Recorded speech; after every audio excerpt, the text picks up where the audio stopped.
Le projet porte sur la reconstruction du système de distribution d'eau potable pour des régions éloignées du Népal qui ont été durement affectées par le tremblement de terre en 2015. L'objectif du projet est de déterminer où est-ce qu'on devrait localiser des robinets communautaires de manière à maximiser l'accessibilité à l'eau potable pour les populations, puis on voudrait le faire de manière à minimiser les coûts du réseau.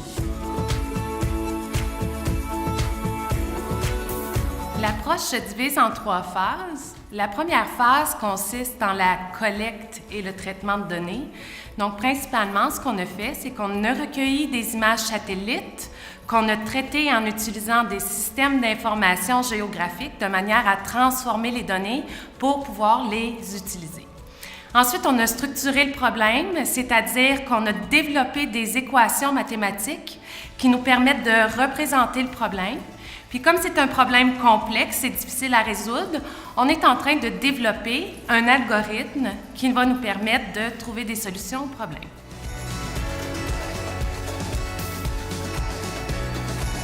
L'approche que nous sommes en train de développer est une approche structurée et objective qui va permettre de soutenir la Croix-Rouge dans ses projets de reconstruction de distribution d'eau potable.